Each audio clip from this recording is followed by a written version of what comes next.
Hello, I'm Bret Moss, and you're watching The Defining Moment for Creating the Culture of Conscience. Our guest today is Christine Hassler. Christine left her successful job as a Hollywood agent at the age of 25 to pursue a life she could be passionate about. She's an author of 2 books geared for people in their 20s, and her latest is entitled Something Manifesto, Quarter-Lifers Speak About Who They Are, What They Want, and How to Get It. Christine is also a life coach and personal growth counselor. She specializes in relationships, career, and self-fulfillment. She received her undergraduate degree from Northwestern University and has a master's degree in spiritual psychology from the University of Santa Monica. She and her husband, Chris, live in Los Angeles. Christine Hassler, it's a great pleasure for me to welcome you back to The Defining Moment. Thank you so much for being our guest today. Thank you, Bret. I'm happy to be here.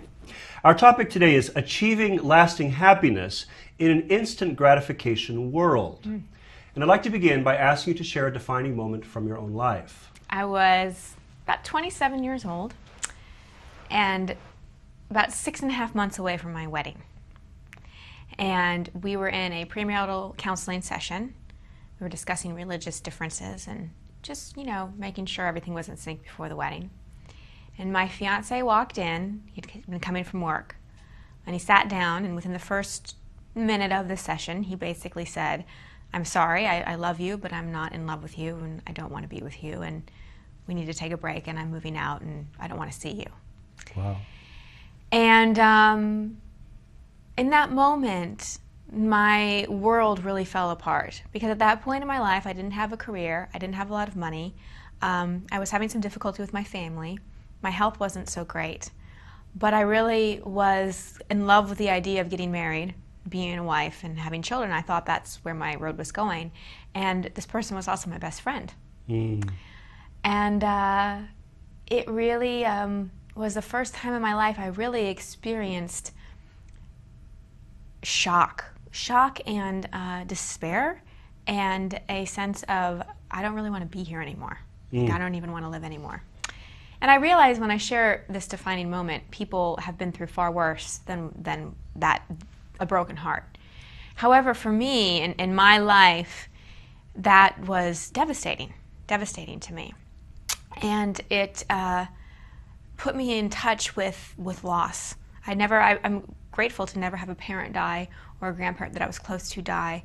I hadn't even had a pet die at that point. And this was my first instant of loss. Yeah. And what opened up for you in your life as a result of that? So much opened up in my life because of that. First, I learned the amazing power of forgiveness and responsibility. It was easy to make my ex-fiance wrong. It was easy to make him a bad guy, to complain about my friends, to complain about him to my friends, to make myself a victim. I was the one who was dumped. I was left behind. He's a jerk. How could he? And it was also easy to go into feeling sorry for myself and a hopeless, helpless kind of way. But I realized at one point that was just dragging me down and wasn't helping me heal in any kind of way, and was just isolating me more. And it also made me realize I was trying to hate a person who I couldn't deny that I loved. Like, I was trying to put hate on top of something that I loved, and that wasn't working.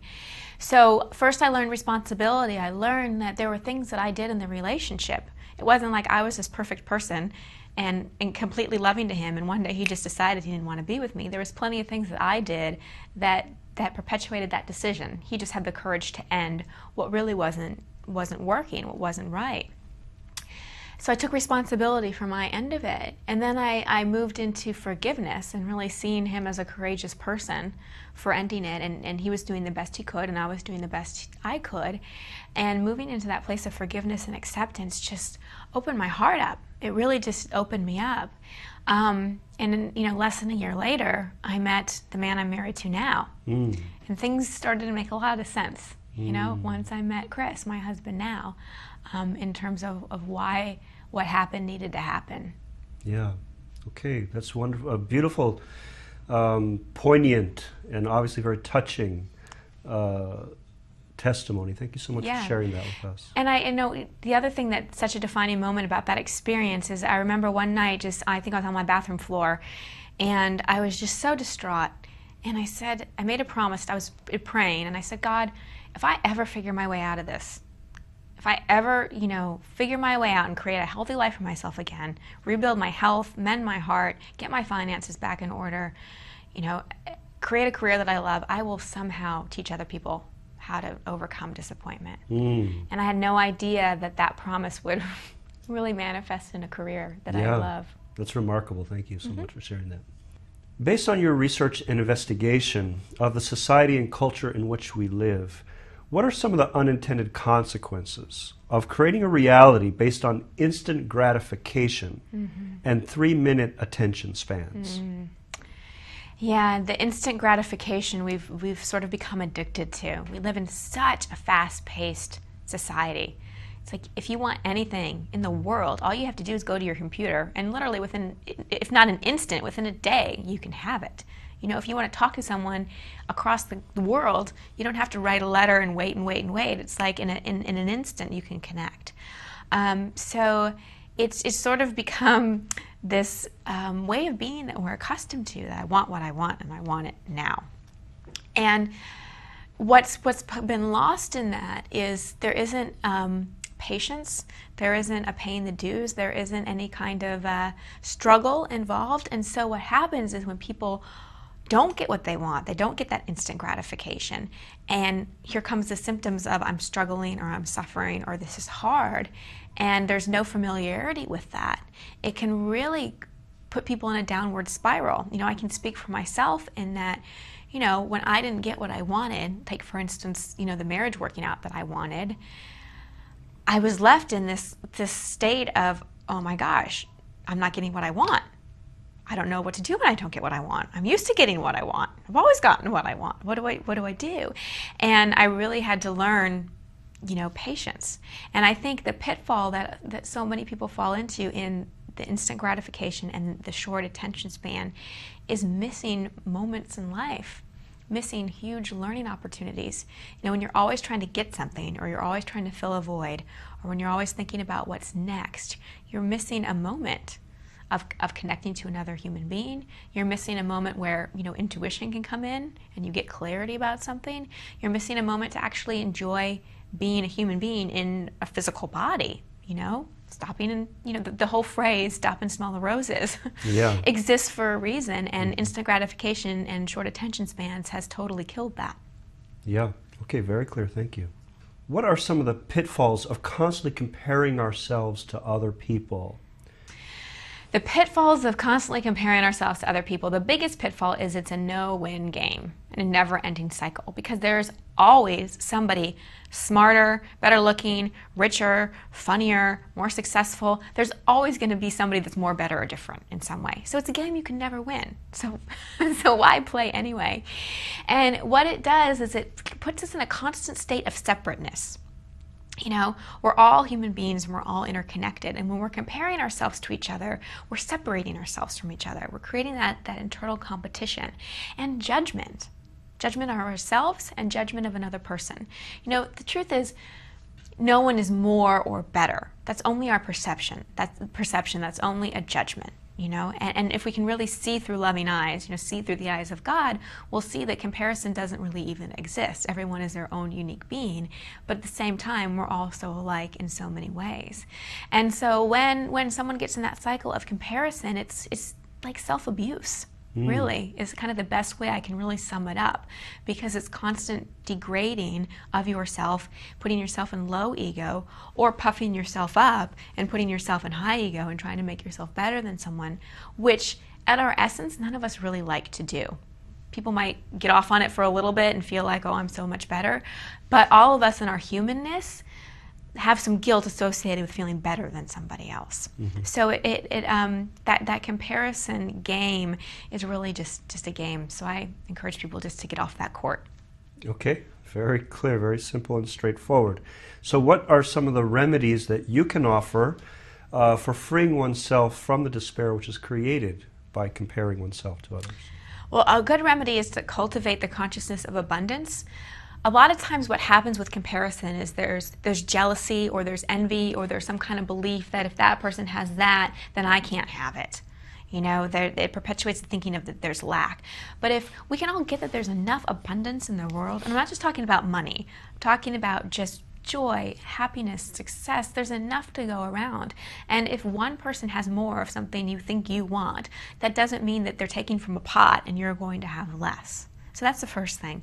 And then cultivating the consciousness of gratefulness. You know, I had this assignment for my graduate degree at the University of Santa Monica, where for a month we had to really cultivate the consciousness of gratefulness and gratitude. Yes. And boy, was that fun. Like at first it was a little difficult, and I realized, oh my gosh, like I really walk around not really appreciating everything. But just being in the, I'm so grateful for this, and I'm grateful for that person, and I'm so grateful for that beautiful woman that I get to look at her instead of comparing myself to her. And I'm so grateful for that successful person. Like I'm learning from that person. I'm so grateful for my car, for my whatever. And it just the habit of comparison, or even thinking of myself in terms of a standard, just dissipated. It just disappeared. Gratitude took its place. And I believe it's also possible to be grateful for things that we don't like.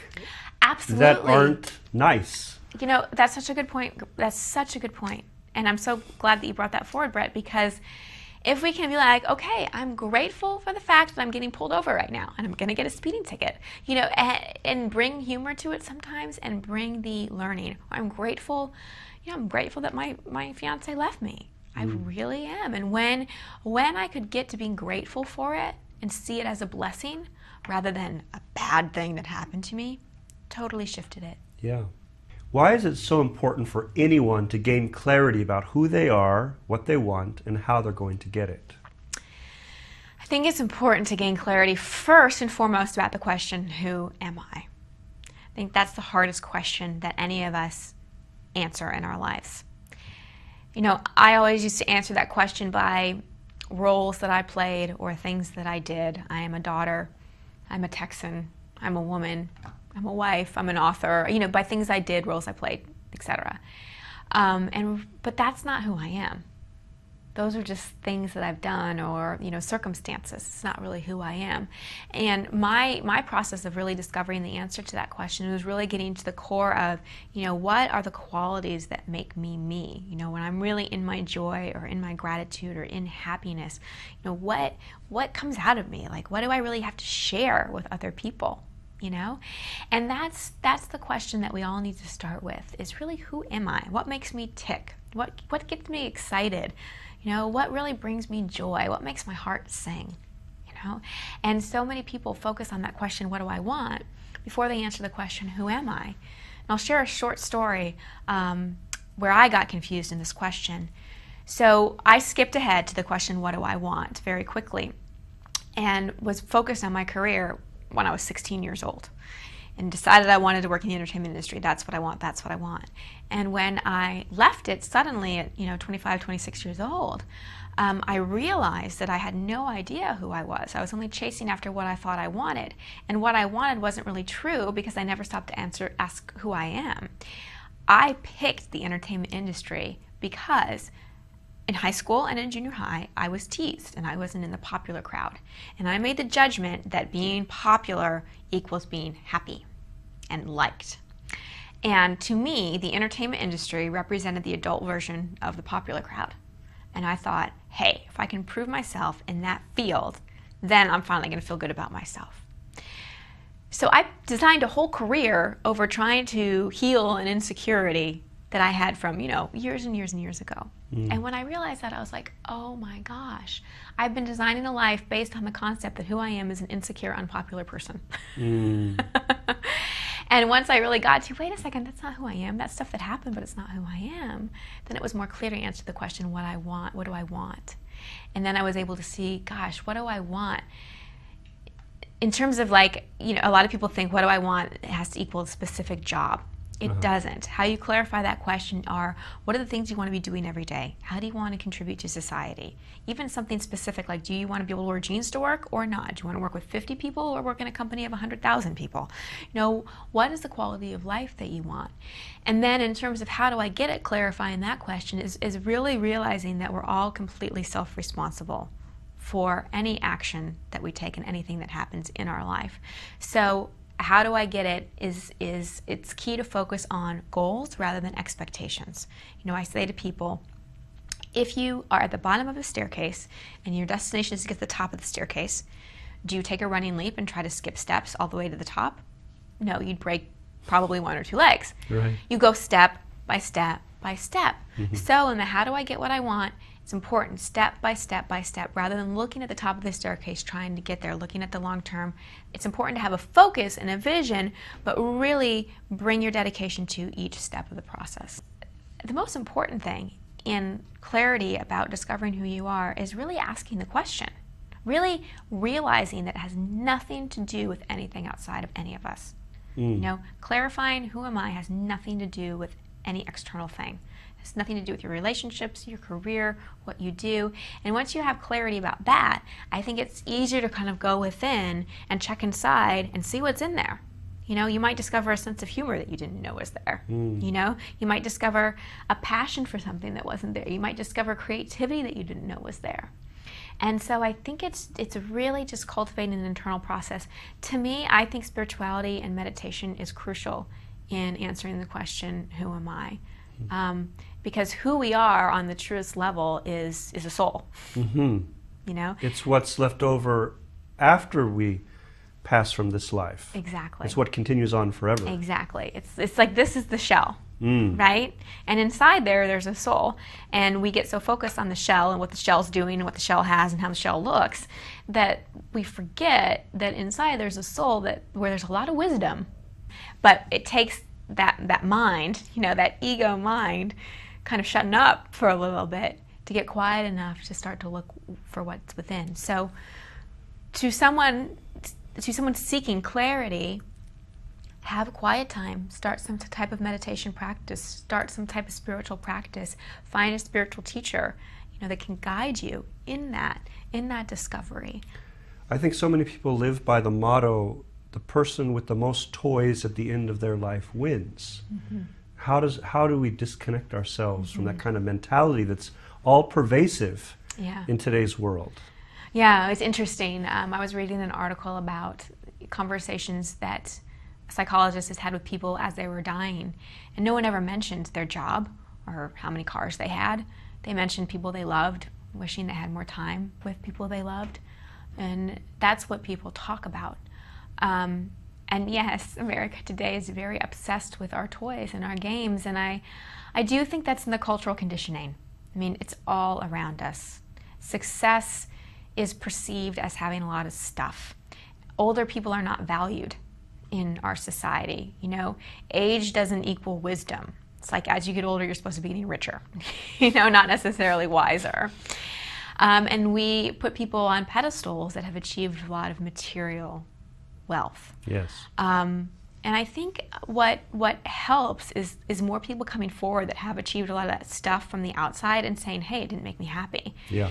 I go and I talk to a lot of groups of people, college students and 20-somethings, and I put this picture up of me with a well-known celebrity that I was dating briefly, and describe my life. And I was at the Oscars, and I had this fabulous career, and I was making good money, and I had all these friends, and I put this picture up, and I said, I went home that night and cried myself to sleep because I was so depressed and so miserable because nothing was making me feel any better about myself.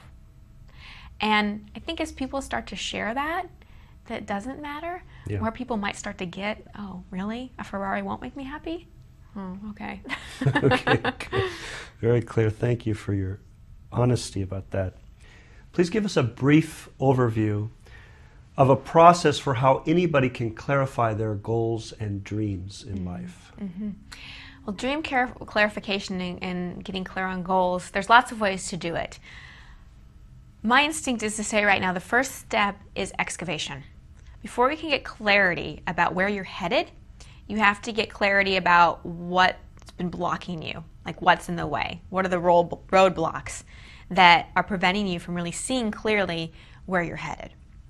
And an excavation process, a great thing to do is to write down everything in your life that you think you should do at the top of a list. Like everything that you should do, everything that you should do, everything that you should do. And you're going to break that list down. The first thing you're going to do is Cross out anything that you think doesn't belong to you. For instance, I should have 3 children. Do I really want that, or does my mom want me to have 3 children? Something like that. Anything that is not your belief system that you think got kind of put in you, cross out. And then you look at the list again and you evaluate, out of all the shoulds that are there that you think are your own expectations, what do you really want to do? You know, there's a lot of things I think I should do, but do I really want to? Like, really, do I want to? And then you're going to write a separate list of all the things you want to do. And usually that list is a little shorter than the shoulds. Then you're going to look at that list, everything you want to do, and think about each one of those things individually and actually picture in your mind what it would take to achieve those things. And your final list is, what are you willing to do? Because there's a lot of desires that we have, but are we willing to do the work that it takes to achieve them? And so that's your final list. You know, these are the things I'm willing to do. I'm willing to take the steps to achieve this dream or to achieve this goal. And then once you have your willing to list, which is going to be a lot shorter than your shoulds or your wants, then you start formulating action plans. What are the skills or the experience or the support that I need to start achieving these goals? And then we're back to the steps. And then what's the first step I can take? A step that doesn't scare me, you know? Like, for instance, if one of your goals is I'm going to move to a foreign country, your first step wouldn't be, well, I'm going to sell everything tomorrow and leave. Maybe it would be, I'm going to take a trip to a foreign country, or I'm going to have a conversation with someone who lives over there that's from America, something like that. So it's really a step-by-step process. Another step in really clarifying dreams and goals is evaluating if there are any limiting beliefs that may be stopping you from achieving them.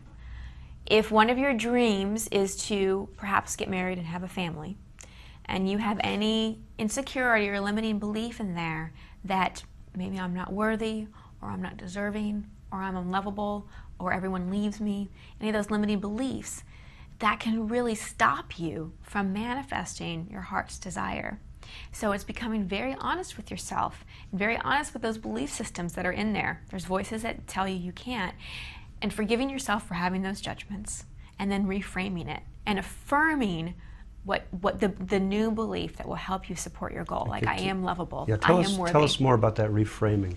Well, we all have these limiting beliefs that got put in us from circumstances that happen in our life, and especially as children. You know, 50 people can tell us we're amazing. If one kid tells us we stink, we think our whole life that we stink. You know, we remember that one negative thing, and that sticks with us. So it's reframing any of those negative or limiting beliefs or misperceptions by first forgiving ourselves for making the judgments. Like, I forgive myself for judging myself as not lovable. And really getting to the heart of it, really going back and uncovering where that belief came from. You know, we all have to be detectives with our own life story. You know, we have patterns and ways of thinking and ways of being. Decisions that we've made in the past. Decisions and instances and experiences. You know, if I have a belief that I'm unlovable, I've got to like trace my steps back to see where I made that decision. Yeah. Where did I form that belief? Because it's not true. We're all lovable. And yet that decision, the power of the mind, can keep that decision in place for a very long time. Unless you go back and change it. Exactly. Exactly. And I call it, in my coaching practice, I call it a finding the keys process. You know, when you lose your keys, what do? You retrace your steps to go back to find that original place that you put them. And we have to do that a lot with those behavior patterns in our life. It's like, where did this come from? And then we can bring understanding as an adult to that 5-year-old or 8-year-old or 10-year-old who went through that experience. And sometimes you can't do that by yourself. Sometimes it's necessary to have someone who's qualified and doing that type of work to actually guide a person through that. Absolutely. This is where counseling or having a coach or any kind of therapy or a spiritual guide comes in handy. Someone to support you in that process. Okay, good.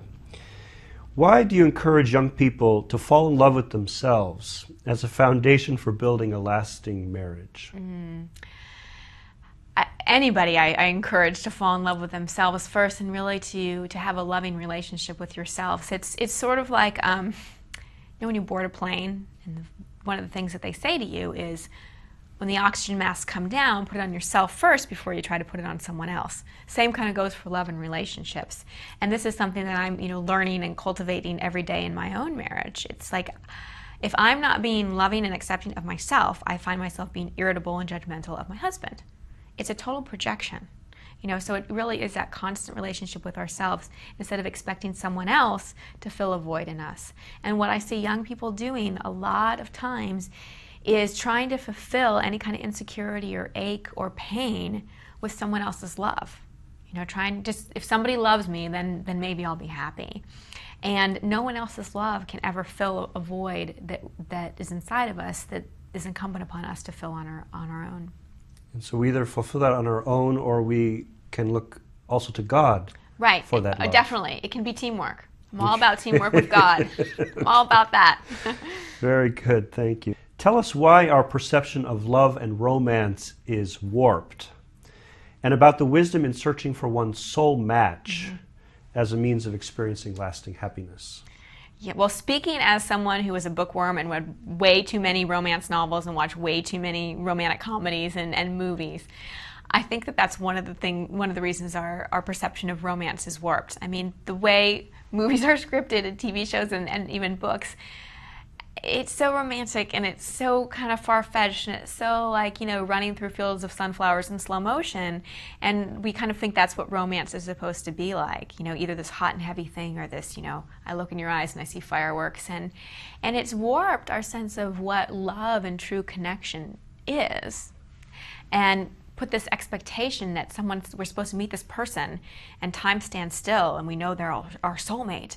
And I don't believe in one soulmate. I believe that everyone we come in contact with is a soulmate. You know, everyone that's in our life we're working out some kind of karma with them. They're all our soulmates. There's no accidents in the people in our life. But in terms of building a lasting relationship, it's who is your soul match? You know, who is going to flow through life with you in a similar way? You know, who's going to help you strengthen your wonderful qualities that you want to celebrate, and then bring your awareness and help you heal anything that's holding you back. You know, not that anyone can fix us, but who's going to at least acknowledge that and support us through it. When I think of love, I often think about the way parents love their children. Right. It's a totally sacrificial act. Yes. It's a total giving, yes. Especially if children are young.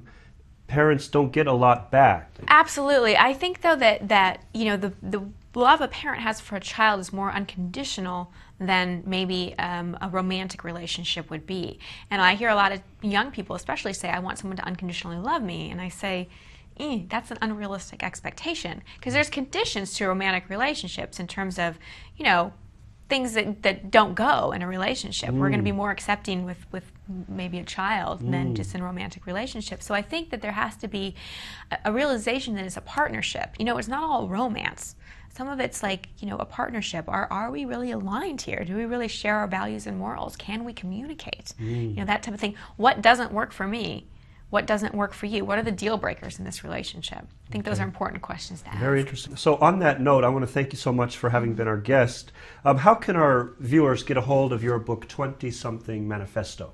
It's on Amazon and also on my website, christinehassler.com. Okay, Christine. Thank you so much for having been our guest today. Thanks, Bret. Really appreciate it. You've been watching The Defining Moment for Creating the Culture of Conscience. You can find us on the internet at www.definingmoment.tv. Thanks for watching, and have a great day.